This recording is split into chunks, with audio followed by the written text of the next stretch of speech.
Tị. Nó đi rồi.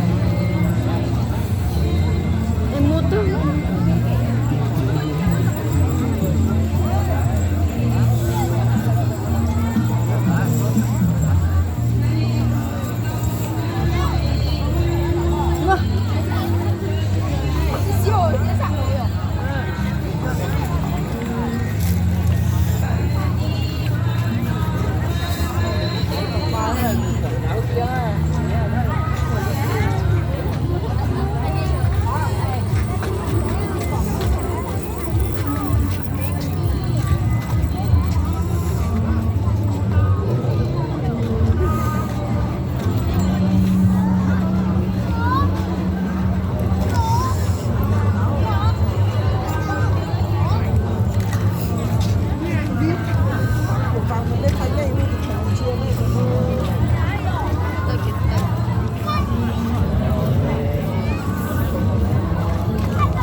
Chị báo một tư đi à.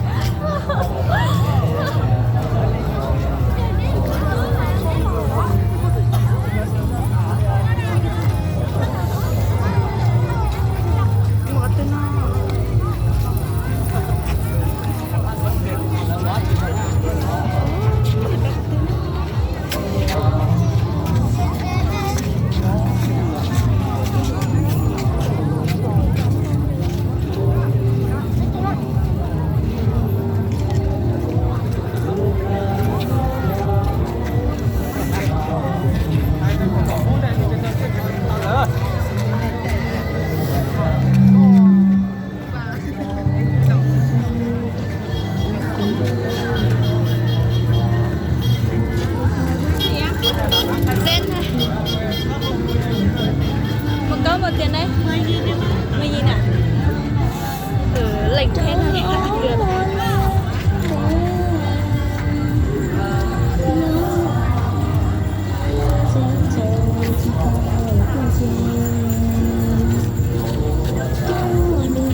Nhà cho nó tay đúng tà.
lì à.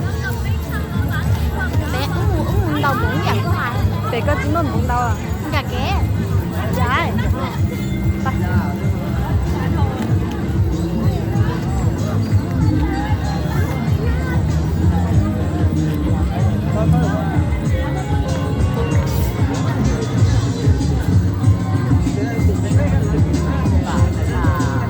Cho không đi khắp đầu á.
Xong trực tiếp thì nó mà con là xong tay đôi chị tay thì chỉ có tay ấy nó xong có rồi nó sẽ để rồi không có thứ mà nó đôi chị bán nhiều coi Tôi đeo hầu ấy. chị có mà nó có muốn và cô nó chi là thì sẽ để coi nó là nó qua đấy mà nó phát tỏ nó chưa nó có như là sao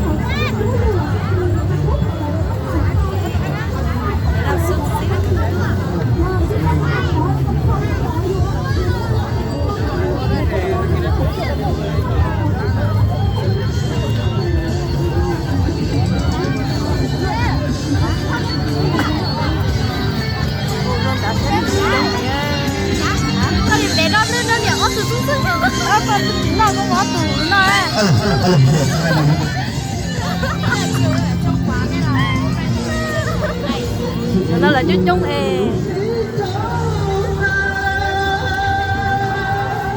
chúng chơi chúng tôi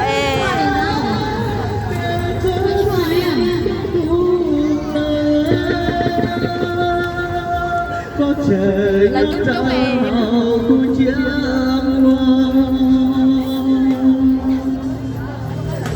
cái thằng tôiยังทันดีอ่ะ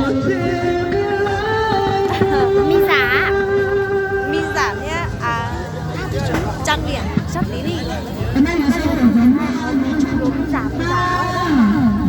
cái này là chính mà là mua của mà có một cái gì là món mà là ôi rung cấp ê cấp lãnh chơi có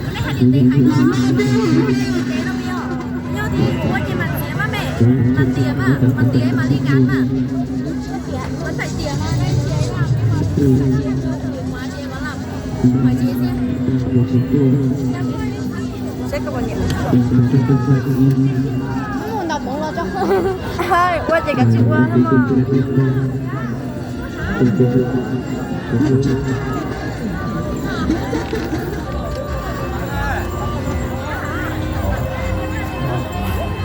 giờ họ tới làm thôn trông xin chỉ có đi à cái chịu qua là nhưng mà họ tới nào Anh chơi bóng à? ê là chú chung nè Đã. tới nà Anh chơi có làm. họ tới làm này những dạng có a